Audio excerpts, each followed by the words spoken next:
Welcome to the Headache Doctor Podcast, where it's our mission to educate and empower everyone with headaches and migraines so that you can break free from a life of fear of your next headache or migraine and dependence on medication, allowing you to thrive in everything you do.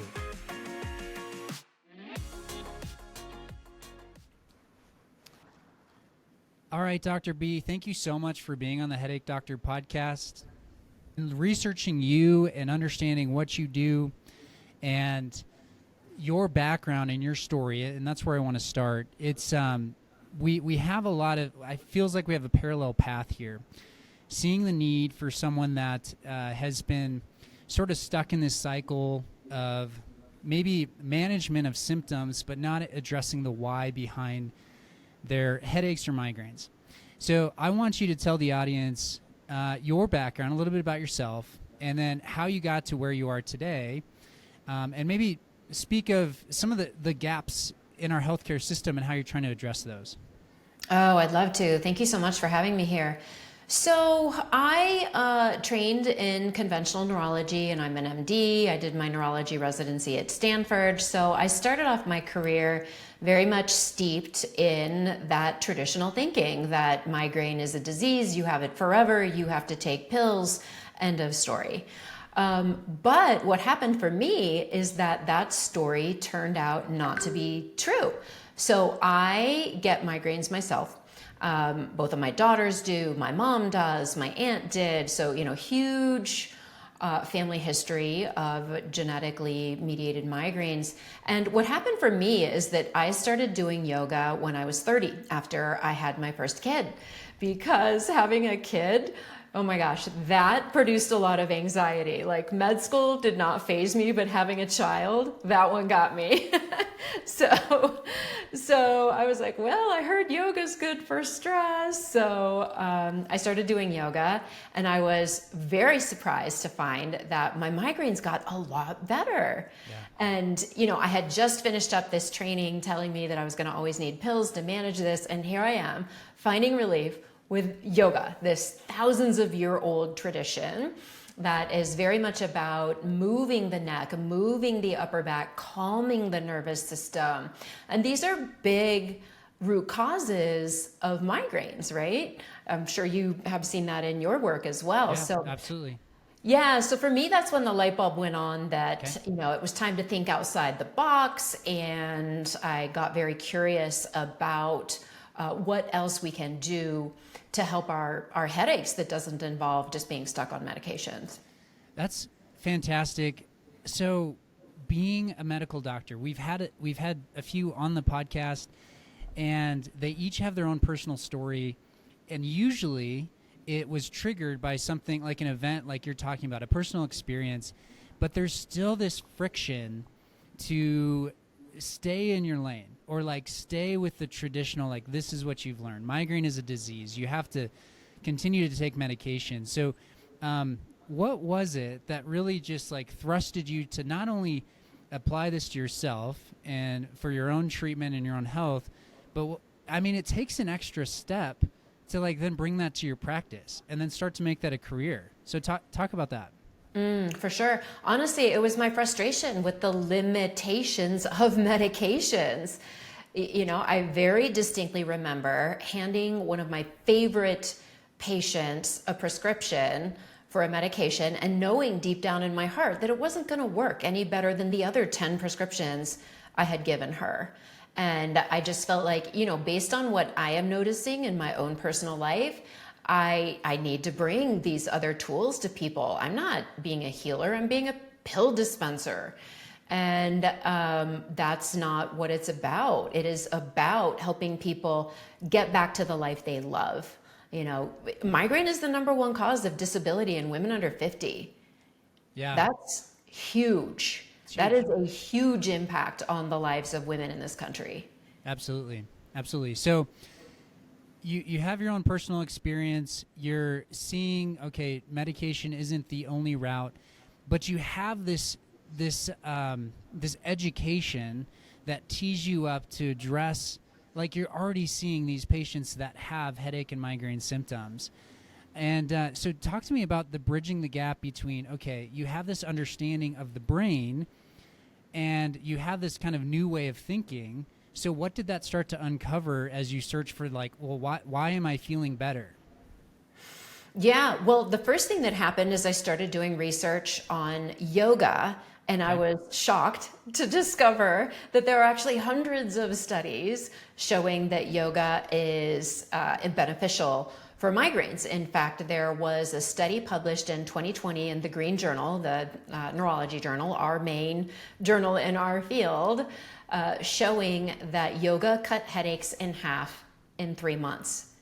That's powerful. That is better than many of the medications we have available. So what they did in this study is they, divided people into 2 groups. Half got conventional medicine, and the other half still got that conventional medicine, but they got yoga 3 to 5 times a week.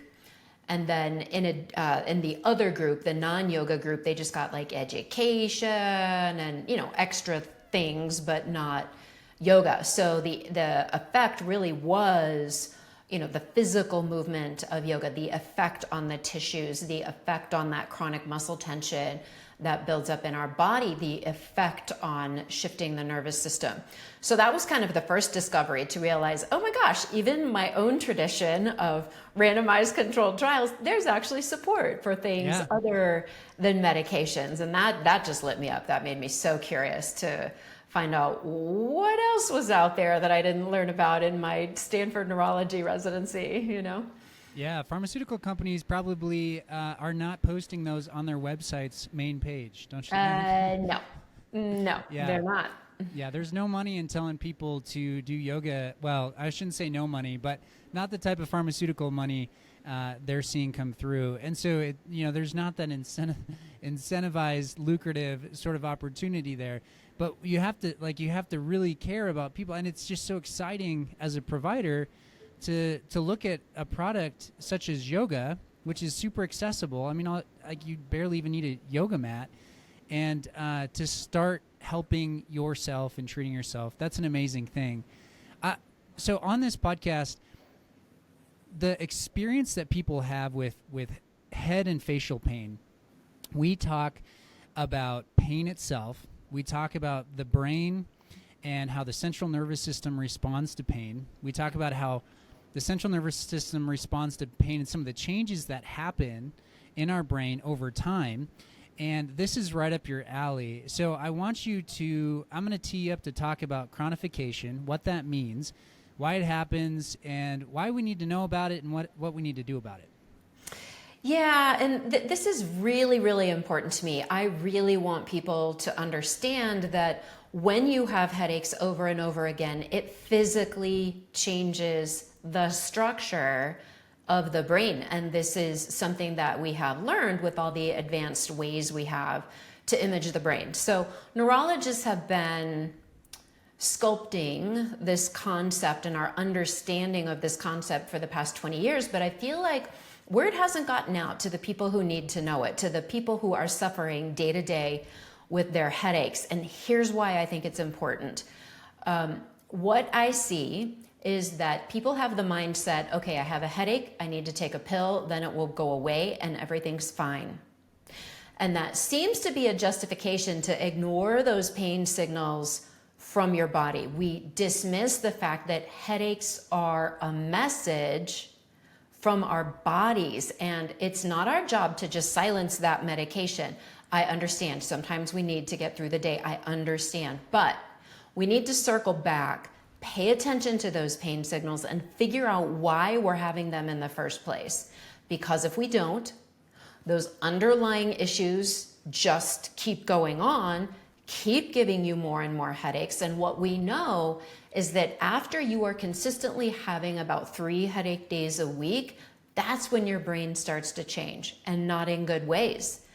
It sets up changes in the brain that make it much more likely for your headaches to spiral out of control and for your medications to stop working the way they used to. That's how people end up on disability from their headaches. They didn't know that by taking those pills and ignoring the symptoms and powering through their day, that they were setting themselves up to just walk off the edge of a cliff with their headaches and get to a point where they're happening all the time and nothing works. And then people are really in a bind. Then they are forced to really start looking at those underlying causes, but it's harder to fix then, right? Yeah. I'm sure Yeah. you would agree based on your work with people. It's a tougher Absolutely. road back to recovery.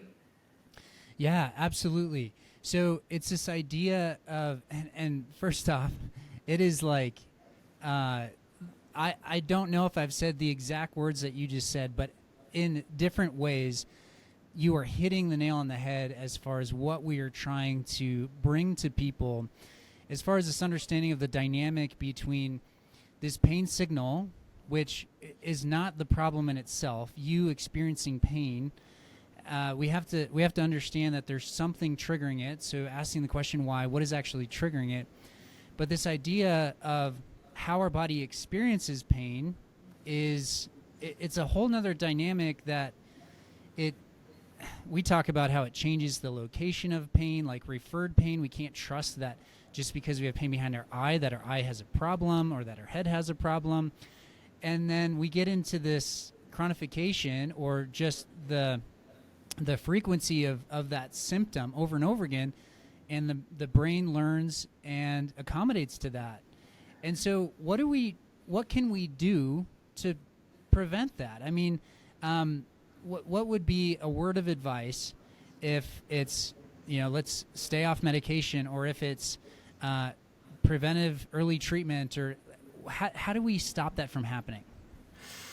Oh my gosh, there are so many things, and I really think it depends on exactly what the root cause of your particular headaches are. Sure. So we've talked a little bit about those physical issues that can be root causes, but other things that can be root causes are things like nutrient deficiencies. So it turns out that the brain is a fairly demanding organ. It has its own unique set of nutritional needs. It likes things just so, and many of us have deficiencies of those nutrients that are so important for the brain to function optimally.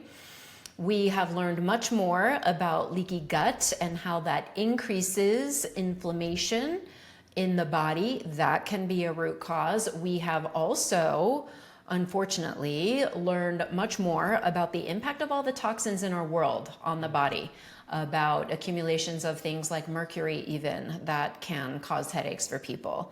And then, of course, there's the issue of our nervous system being out of balance. We don't live in the healthiest modern culture. We stay up late, we're on our phones too much, yada, yada. We've all heard the things.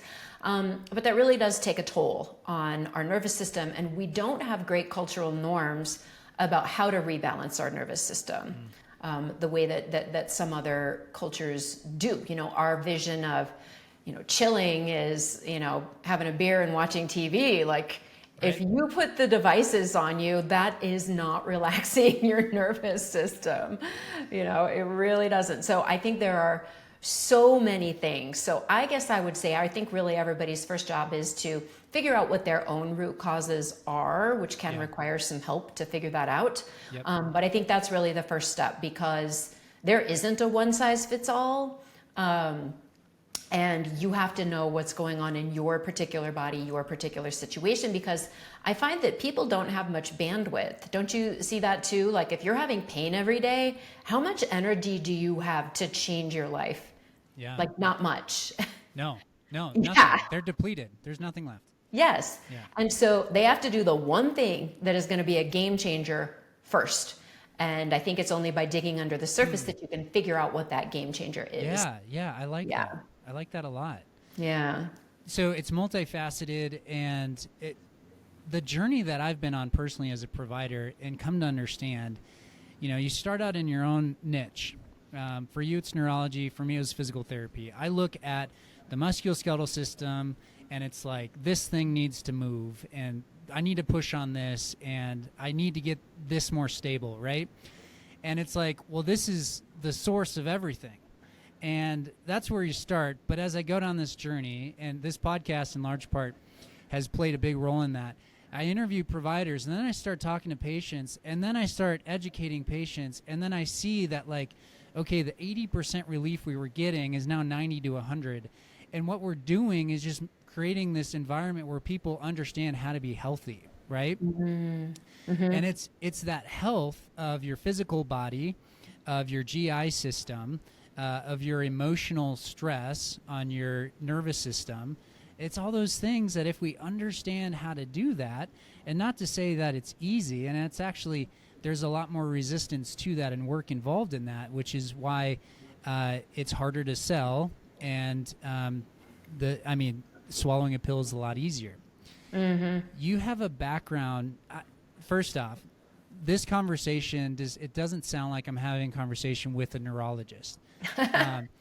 And you have a background as a functional medicine provider. So tell me how you incorporate that into your practice.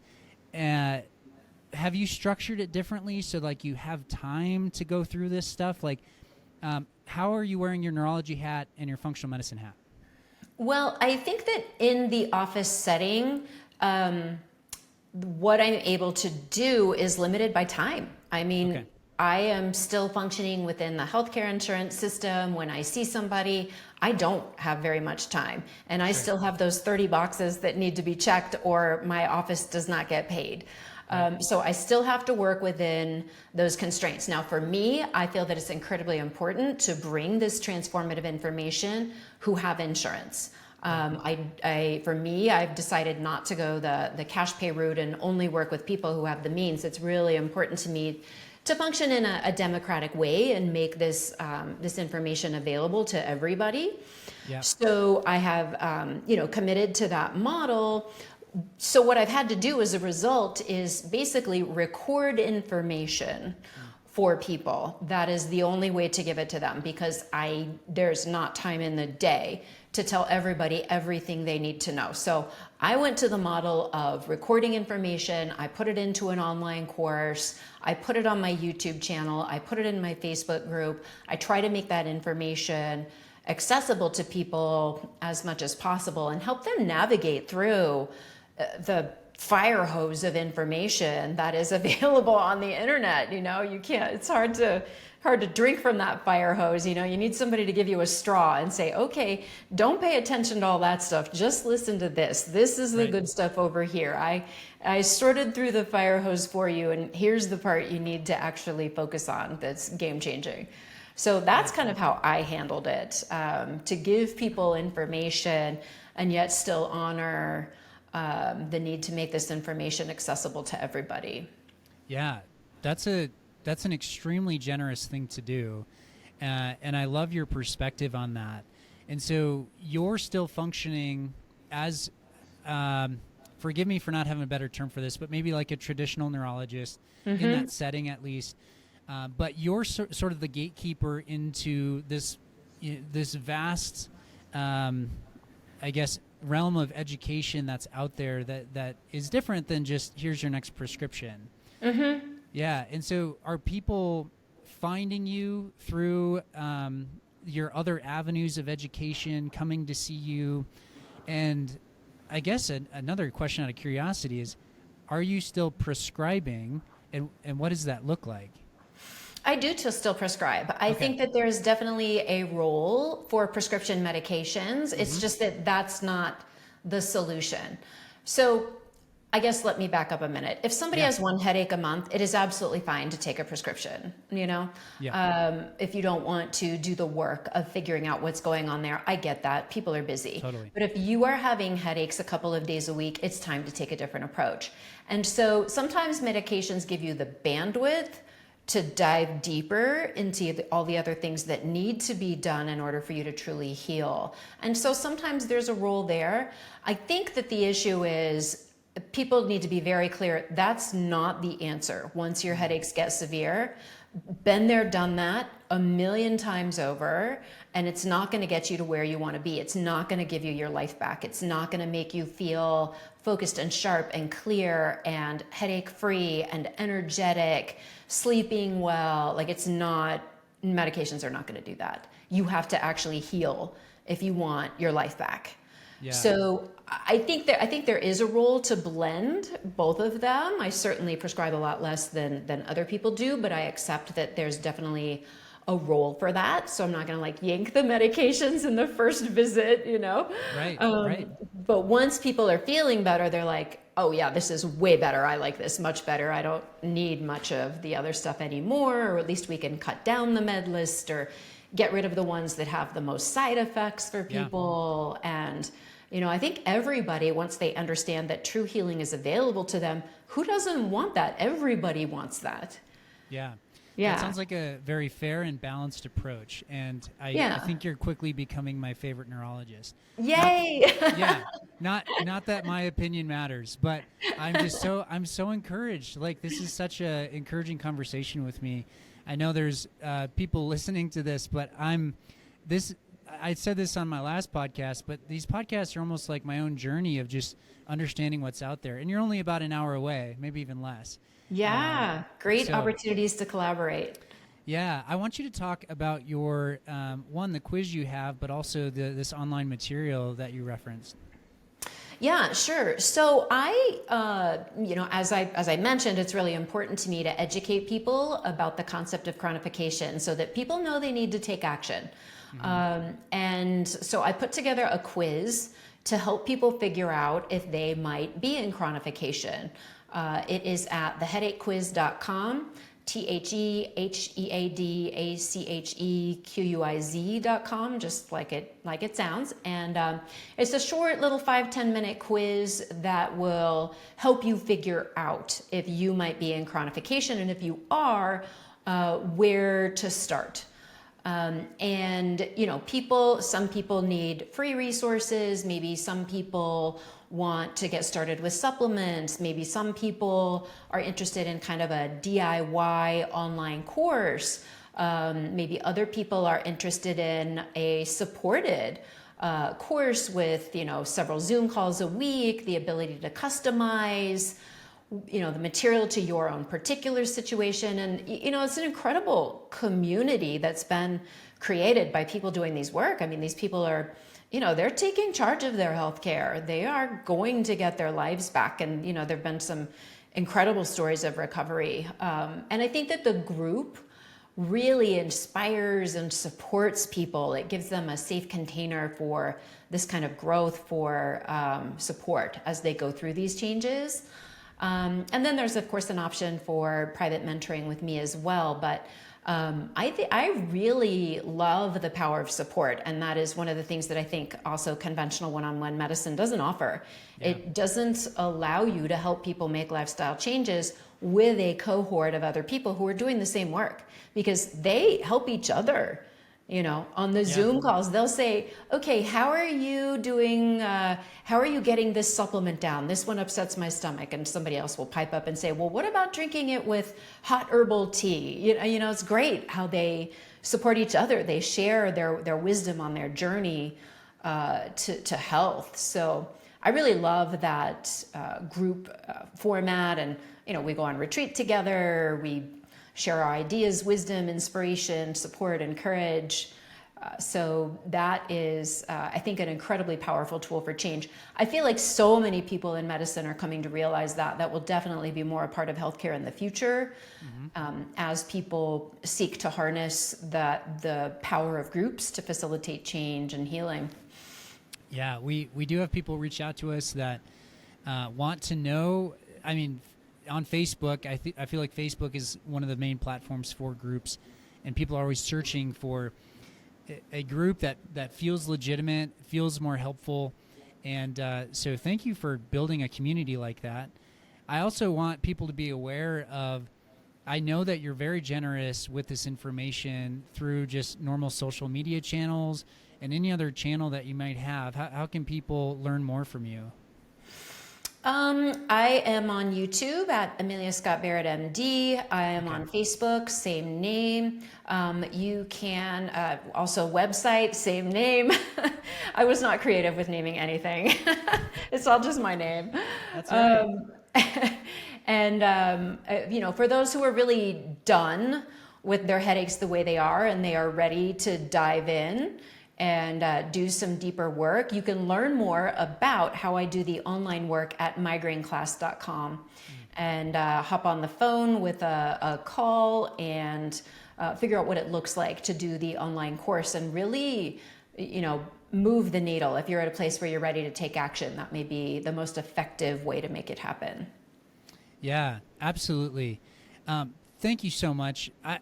I think there's probably hours more that we could talk. I know when I was scrolling through your Facebook page, I saw you have a TED Talk coming up. And so for the listeners, if you haven't heard of Dr. B, she's a big deal, and she's on her way to being a bigger deal. And I think it's just you care, and the information you have is worth sharing. And that generosity, I think, is something people see and they love. The way I heard about you was through a mutual patient, and she spoke very highly, and so it was just natural for me to reach out. So thank you so much for being on the Headache Doctor podcast. Yeah, thank you so much for having me. It was a pleasure to be here.